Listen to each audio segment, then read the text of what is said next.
দুইজন মুসল্লি একই মসজিদে নামাজ পড়ে, মাসআলাগত বিষয় নিয়ে এমন দ্বন্দ্ব যে মাঝে মাঝে অবস্থা এমন হয় মারামারিও পর্যন্ত হয়, মসজিদ পৃথক হয়ে যায়, কিন্তু সমাধান করার মতন যোগ্য ব্যক্তি সমাজের মধ্যে পাওয়া যায় না। ঠিক কিনা বলুন?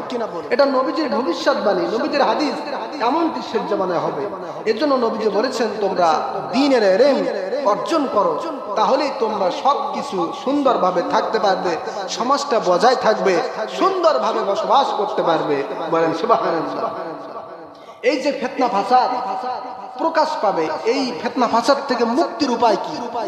তার কারণ আমাদের যখন অসুস্থ হই, আমরা যখন রোগগ্রস্ত হয়ে যাই, ওই রোগ থেকে আরোগ্য লাভের জন্য ঔষধ আছে না?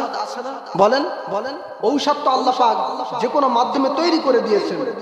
তো রোগ থেকে আরোগ্য লাভের জন্য, রোগ থেকে শেফা লাভের জন্য আমরা ঔষধ খাই, ঠিক কিনা? তো যখন দুনিয়াতে ফিতনা ফাসাদ প্রকাশ পাবে, তখন ওই ফিতনা ফাসাদ থেকে মুক্তির উপায় কি? এ বিষয়ে একটি হাদিস এসেছে।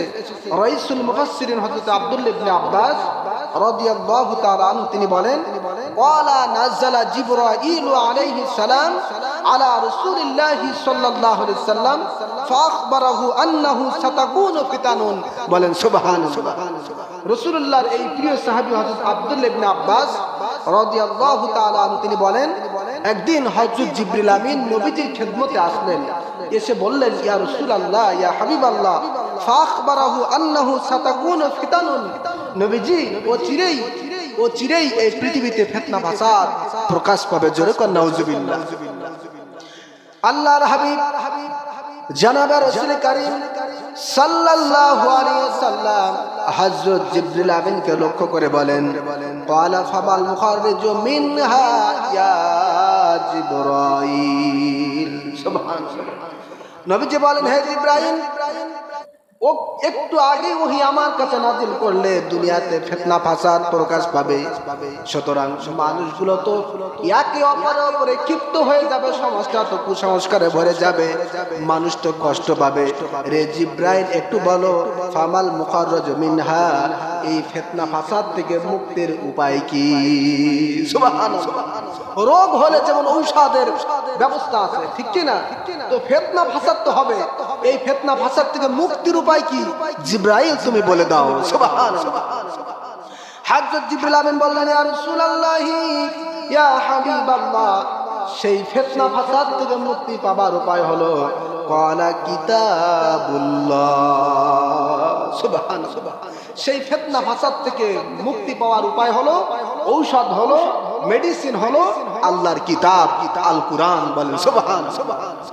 এই হাদিস থেকে আমরা বুঝতে পারি, দুনিয়াতে যতই ফিতনা ফাসাদ, বিপদ আপদ বালা মুসিবত আসুক না কেন, আমাদের যদি কোরআন জানা থাকে, কোরআনের ইলম যদি আমাদের কলিজার মধ্যে থাকে, তাহলে সব ফিতনা ফাসাদ দূর হয়ে যাবে, আর কোরআনের মাধ্যমে আমরা শান্তিতে বসবাস করতে পারবো।